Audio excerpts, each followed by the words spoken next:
Okay, Rob, we're going to start recording now. Thanks. Okay. How come did we go to the Gentlemen, l'chaim for all the things that we are saying l'chaim for. Sorry? Yeah. No, Shimon organized me whiskey. No, but that's water. No, it's not. That's water. What happened No. to the sun now? I just pick up the John, then how I got it. You want to try?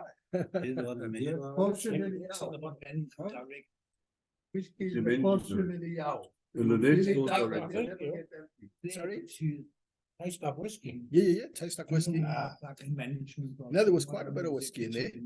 Wow. In fact, I actually know it Amazing. because I had a l'chaim or two after shul, and I've got to get home without having to bribe cops and that. Okay, everybody. So we're continuing on with the Gemorah, which says V'taris trufa, minced terret fish. There was a list of things that the Mishnah had listed out, and it's quite a while ago since we actually learned the Mishnah. You know, the format is always there's the Mishnah first, and then there's all the details that the Gemorah unpacks from the Mishnah. But the Mishnah had listed a number of fish-related foods that are not allowed for various different reasons. And that is the style of Mishnah and Gemorah. It goes all over the place. It might be that there was a primary reason for the Isur, for the prohibition in the beginning, but it will start to list things that might be prohibited for other reasons. So the Gemorah starts off, as it usually does, quoting a phrase or a few words from the Mishnah, and then it will start to actually unpack them. So the Mishnah taught the V'taris trufa, which means minced terret fish. There was a certain kind of fish called the terret fish, and it was common amongst Gentiles to manufacture or to make this particular kind of minced fish, and nobody knew where it came from and what it was about. V'tzir she'ein bo daga v'chulu, and then there was a brine called tzir that you couldn't tell which fish the brine was made from. So the Mishnah says, unless sometimes there's fish floating in the brine, and you know which of the small fish the brine is made from. But in this case, there was a brine which had as it was called, a kilbit fish floating inside it. So this was a list of things that the Mishnah said would be automatically prohibited, etc. And then it said v'chilak, and then it mentioned something called chilak, some type of, and again, it has to be fish related because it's in a fishy list. I think once upon a time there was a chain called Something Fishy. I don't know what happened to it. Yeah, I remember that. So this is all about, this is the Something Fishy list, all the fishy stuff. And the Gemorah wants to know, what is chilak? My chilak. What is chilak? Amar Rav Nachman bar Abba taught, Amar Rav, quoting Rav, Zu Sultanis. Chilak is the small fish that's known of as sultanis. Almost sounds like, what are those tiny little raisins called? Sultanas. Similar word, but here we're talking about a fish, not a raisin. Amar Avzu sultanis. This is sultanas. Surah. And why would the sages in that Mishnah have prohibited sultanis? Because it comes up, it's intermingled with non-kosher fish. In other words, when you cast the net and you try to bring up this particular fish, it tends to come up with all other kinds of fish together with it, and are very small, and it's very difficult to differentiate. By the way, to this day, they'll tell you that this is one of the troubles that they face when they're doing, how would you call it, mass or big fishing projects, because trawling. Is that what it's called? Trawling. Yeah, when they take the big nets and So basically, in those nets, they're coming up sometimes other kinds of fish, and the problem is that they get mixed in, and especially sometimes in the modern era, they actually have canning, and they've got canning and pickling and boiling plants, steaming plants on the ships. Yeah. And it becomes, you need mashgichim, you need to know that you're not pulling up a lot of non-kosher stuff in the middle there.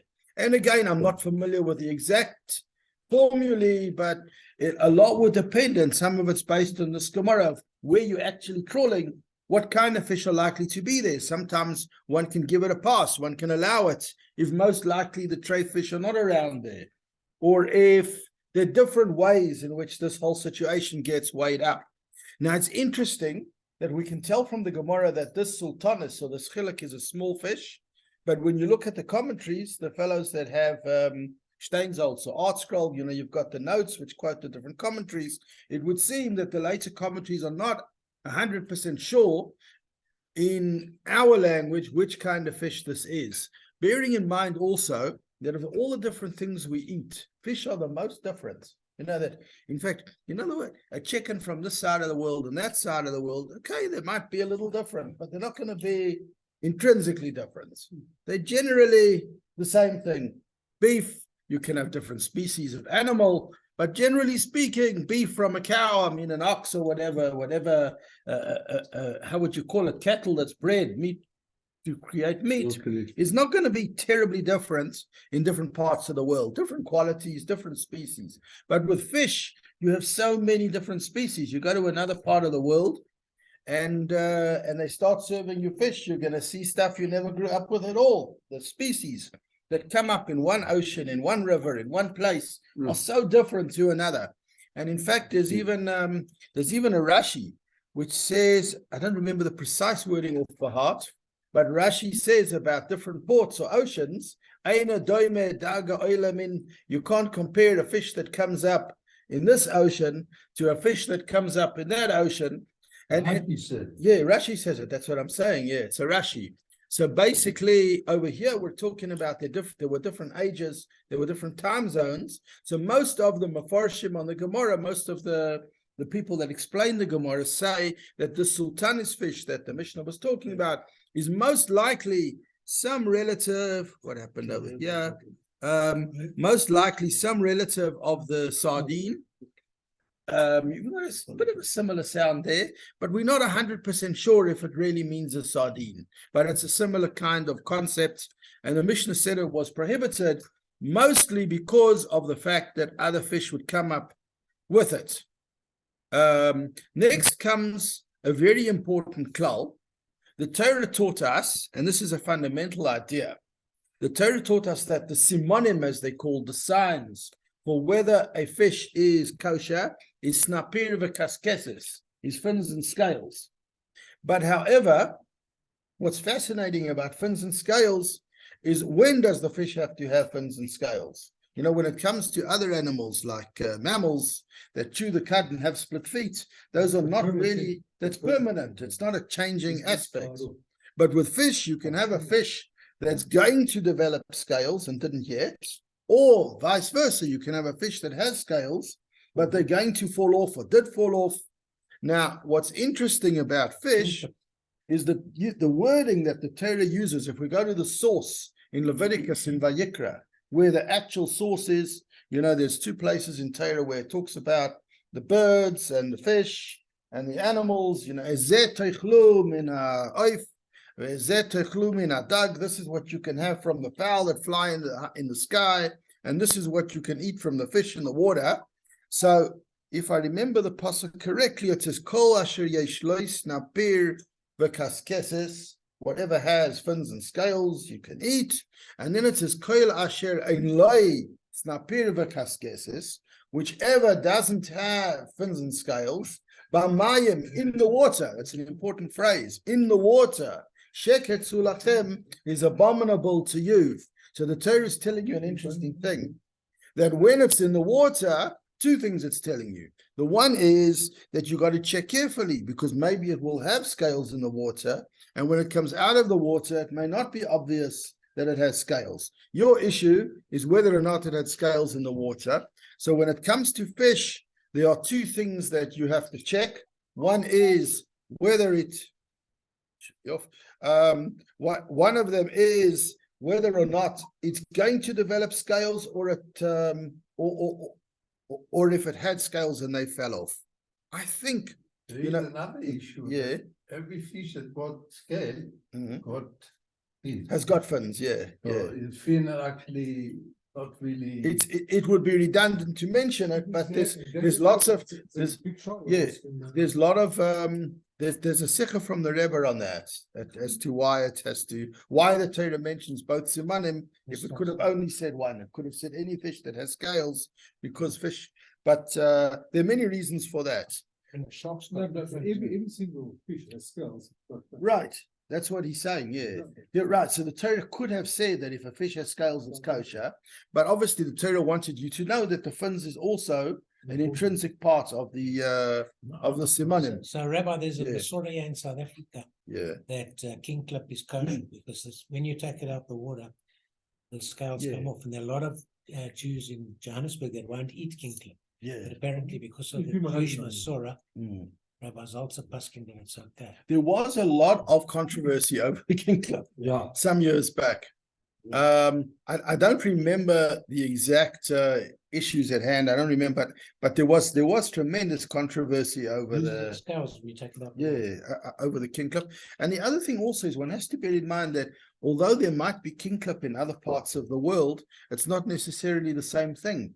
So it could be, yeah. So it could be that I know that at one point I think they even brought, I don't know, what do you call the scientists that understand aquamarine stuff, and I think Marine the biology. marine biologists. I think the Bethton actually even brought in marine biologists at one point to demonstrate that they do in fact have scales. So therefore, why some people still don't want to use it, I can't tell you. Very correct. But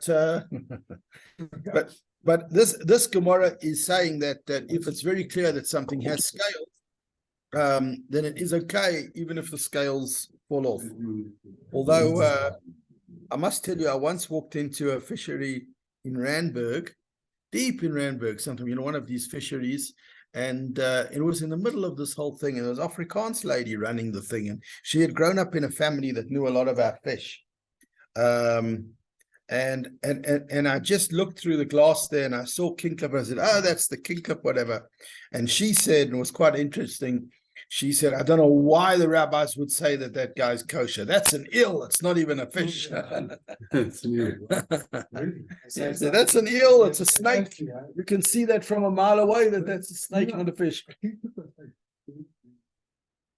Long, eel looking.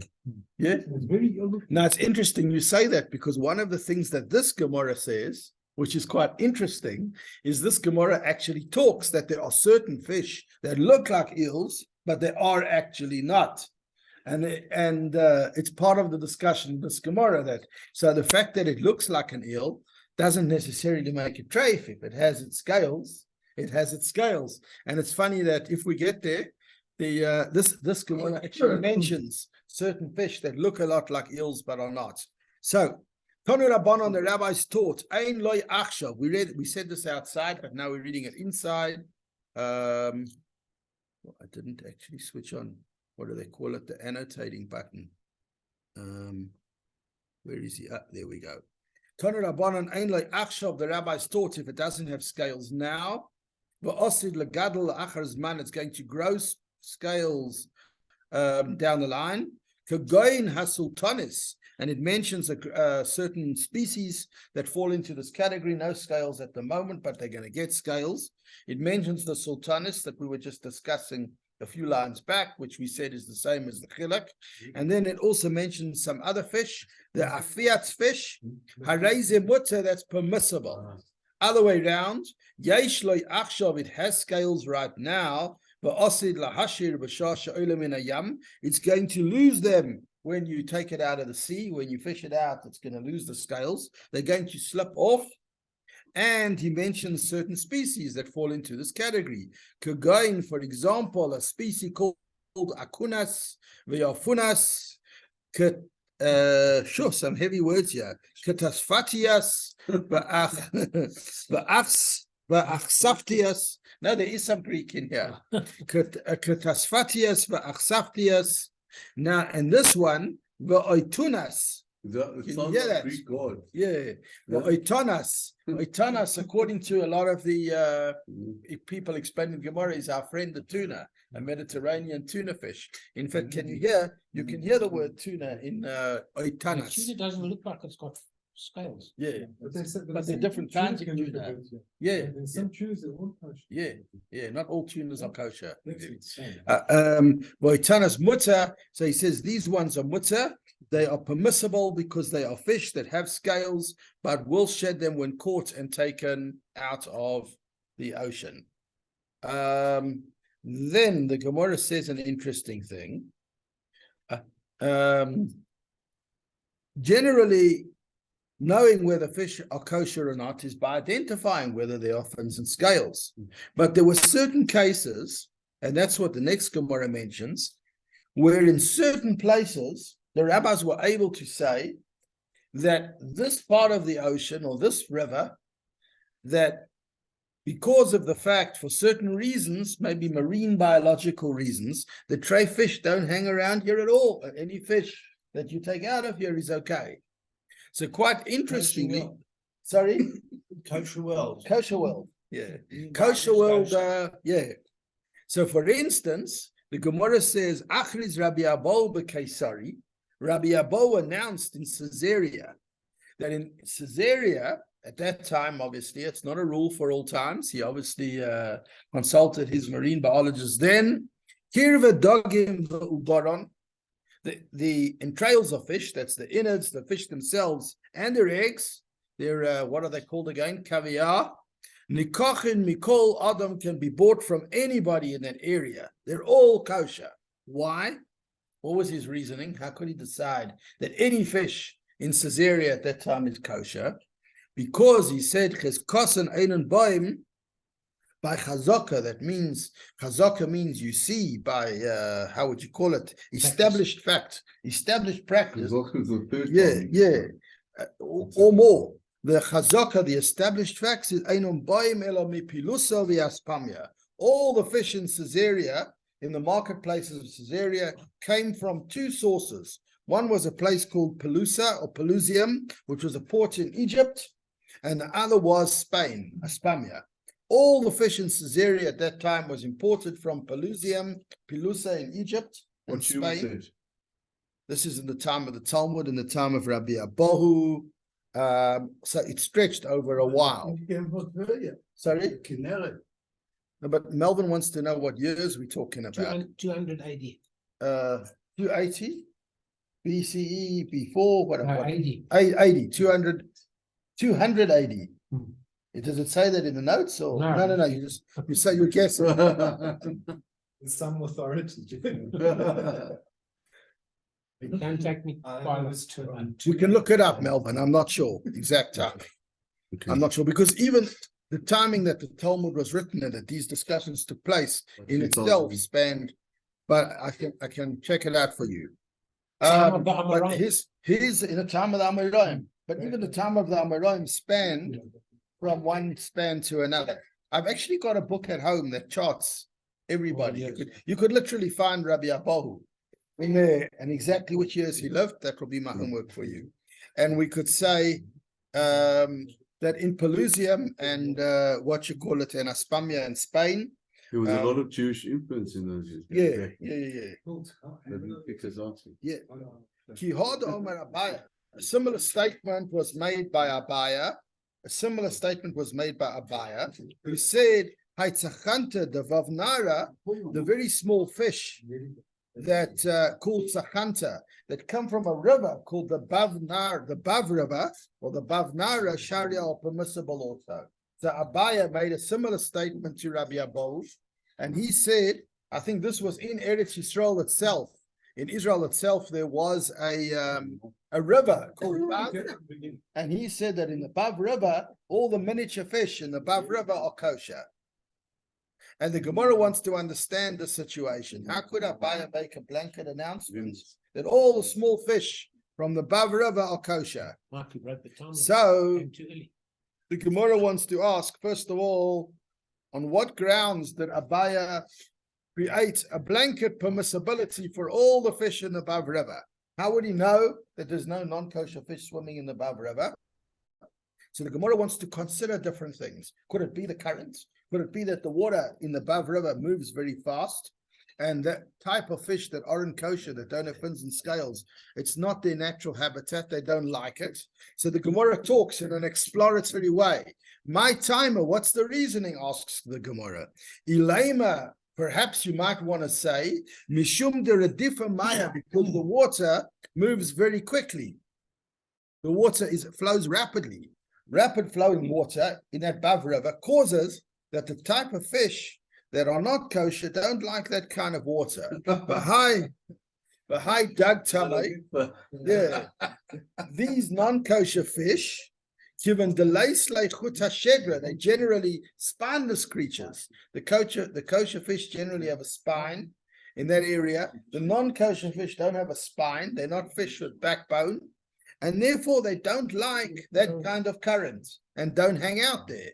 But duchte der Redifa Maya, you could say that in a place where the water current is very fast, they don't like to be there. And maybe the Gemorah is suggesting, it's exploring, that's the language of Gemorah, maybe that was Abaya's reasoning, that it was because of the rapid flowing water.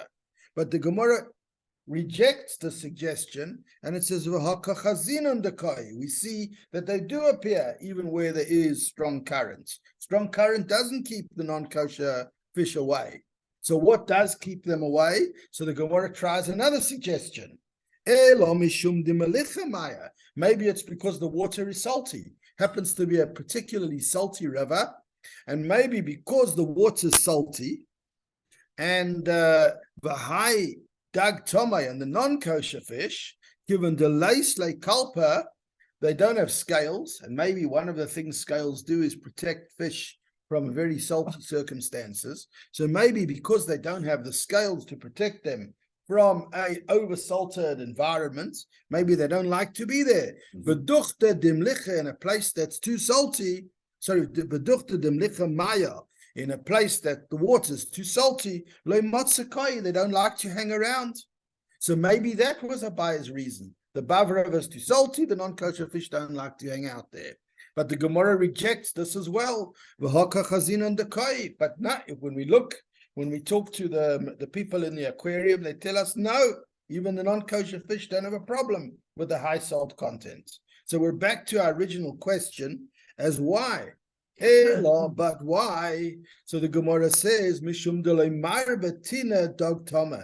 because there's a high content of mud in the river, and non-kosher fish find it difficult to reproduce in the muddy environment. They don't, what do they call it? To spawn, I think, when fish reproduce. Yeah. They find it difficult to spawn. And because of that, they keep away from that river. However, the kosher species don't have a problem with the mud content, the mud level in that river. Hence, what Abaya noticed was that the population in the Bav River was predominantly kosher fish. Hence, he could make an announcement and say, ladies and gentlemen, you can be my guest. Fish out any little guys in the Bav River. They are kosher. You don't even have to check. The non-kosher fish don't hang out there. They can't reproduce there. They don't hang out there. However, Ravina came along and Ravina said that was then, not now. Why not now? Because the I don't know which of the how would you call it, empires it was, the Babylonians or whoever it was. Some of the guys that were busy building and creating infrastructure came along, and they built channels from the Geyser River and the Gamda River into the Bav River.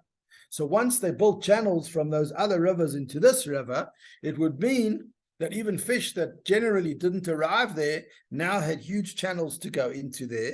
And so the mix became more mixed. And so Ravina says that Abaya's rule that any fish that comes from the Bav River is kosher is no longer applicable because of the channels that were built connecting that river to the other rivers. Omar Ravina said, Ha'idana nowadays, that they channeled the Geyser River and the Gamda River into the Bav River, Asira, they are prohibited. In other words, you can't just make a blanket statement that that any fish from that Bav River are okay. Then the Gemorah continues. Let's just catch a few more lines here. The Gemorah continues specifying certain species of fish that are either okay or not okay. And again, we're not sure in terms of today's day and age exactly which modern species relates to these ones that they're mentioning in the Gemorah. Some they figured out, like it says that Oitana is the tuna. We said before Sultana is perhaps sardines, but Abaya says that there's a particular fish which is known of as a sea donkey, maybe because of its shape, and there's another fish that's known of as a sea ox. He doesn't seem to talk about the seahorse over here, but he talks about the sea donkey and the sea ox. Omar Abaya says, Haichamra the Yama Shara, the fish known of as a sea donkey is kosher. Tura the Yama Asir, the fish known of as a sea ox is prohibited, which is quite interesting because the one with the name of a kosher animal is not allowed, the ox, and the fish with the name of the treif animal, the donkey, is allowed. So he actually says, V'simonach, you know, the Gemorah often gives you a mnemonic or an acronym, a hint how to remember something, because they were always working on memory lane. Everything in those days worked by memory. So because of that, they often give you a simon, a way to remember. So he says, Simonach, your way to remember, Tomei Toir, the unclean one is clean. Toir Tomei, the clean one is unclean. In other words, the guy with a non-kosher name is kosher, and the guy with a kosher name is not kosher. The fish with the name donkey is kosher, and the fish with the name ox is not kosher. That was Abaya teaching us about the sea ox being not kosher and the sea donkey being kosher. A similar concept, Omar Rav Ashi said that there was a fish called Shvar Nuna, had double name. A Shvar Nuna and Share, that one is a kosher fish. Kaddish Nuna, another fish which was called Kaddish Nuna Asir, was a non-kosher fish. V'simonech, and if you want to remember which one, there is an expression, there is a pasuk which says Kodesh Lashem, holy to God. Holy to God also means that belongs to God. It's not for me and you to eat. So you can remember that the one called Kaddish Nuna is the one that you can't eat because it's holy for God. It's not something we can eat. Ika de Amra Kfar Nuna Asur. There is another opinion that says that another fish called a kvar nuna is prohibited, and the word kvar has in it, it looks very similar to the Hebrew word kever, which means a grave. V'simonech, so the way to remember that some people, the hint to remember the key, that some people would reject this fish and say it's not kosher, kivra ovdei kochavim, it's like the graves of the Gentiles. So that's your way of remembering that the kvar nuna fish is not kosher. Then the Gemara moves on to some anecdotal stories also about fish and their scales. Rabbi Akiva ikla leginzak. Rabbi Akiva came to a place called Ginzak, and we actually had a similar story back in the Gemara, another story also of Rabbi Akiva experienced in this place called Ginzak, but in this case it's about fish. Rabbi Akiva ikla leginzak. Rabbi Akiva came to this place called Ginzak. Aisul kamei. How nuna dehava doma lechipusha. They brought before Rabbi Akiva, the caterers, the culinary fellows, brought him a fish meal, or they brought a fish, which was a nuna. There's the species called nuna, but it's similar to the chipusha. And the chipusha, sorry? Nuna is fish, no? Nuna is a general fish. Yeah. Hai nuna, a certain fish, yeah. The kamahai nuna, that kind of nuna, a certain fish, they have a doma lechipusha. So this particular nuna or fish was similar in look to the chipusha, and the chipusha is a non-kosher fish. So what do you do with it? Do you assume that it's also not kosher? Like we were talking about a fish that looks like an eel. So what did Rabbi Akiva do? Chafia badikula. He closed it in a basket. He took this fish and he put it in a basket. Chazabei kalpa, he saw that it had scales, v'sharia, and he permitted it. What he saw was when he put it in a basket, you know, when they catch fish, they have these like water baskets that they put it in. It was obviously squirming inside there because it didn't like it. And from the movement, the struggle, it started to shed scales. So although one couldn't see the scales on the fish, as it rubbed itself around in this environment, it started to shed scales, and Rabbi Akiva permitted it. So interestingly, it's a fish that looked like the chipusha, which is not a kosher fish, but when he tested this fish, it wasn't like the one it looked like. It was a kosher cousin and had scales. Likewise, the Gemorah tells a story. Rav Ashi Ikla la Tamduria. Rav Ashi came to a place called Tamduria. They brought a type of fish before Rav Ashi to have a doma letzlufka that looked like an eel. Here we go. They brought him a fish that looked similar to an eel. And so what's the story? Was it an eel or was it a fish? Naktela had the yoma. He took it out and he held it up to the daylight. In other words, he held it up to the light of day. Look carefully. And he saw that there were thin scales on it. Vasharia, and he permitted it. He said, this fish is okay. Even though it looks like an eel, it's okay. Could have been, that could have been, that could have been a kinklip. This could have literally been a kinklip. Let's do one more. Rav Asher ikla lahau asra. Rav Ashi happened to come to a certain place. Aisul kamenuna. They brought him a fish to have a dome l'shvarnuna that was similar to the shvarnuna. What did he do? Chafia the mishkala chavara. He closed it in a white vessel. Maybe the color contrast would help him identify scales. So he closed it in a white vessel. Chazabay kalfa, he saw that it shed dark scales. In other words, when you couldn't see them in an obvious way, but when you stuck it in a white vessel, you could see these dark scales on it. Vasharian, he permitted it. Lastly, Rabbi Bar Chana ikla Akra. Rabbi Bar Chana happened to come to, so Akra the Agma, he came to a place called Akra the Agma. Krivulay Tzachanta, and they brought him some Tzachanta fish, we've spoken of them a few times, which seems to be something in the sardine family, small fish. But however, what happened to Rabbi Bar Chana is some fellow walked past, it seems almost like in my story, a guy passed by and he pointed at it and he said, that's Bacher. Bacher was a certain species of fish that wasn't kosher. Shomalahal Gavra the Hava Karala Bacher, he heard somebody calling this fish Bacher.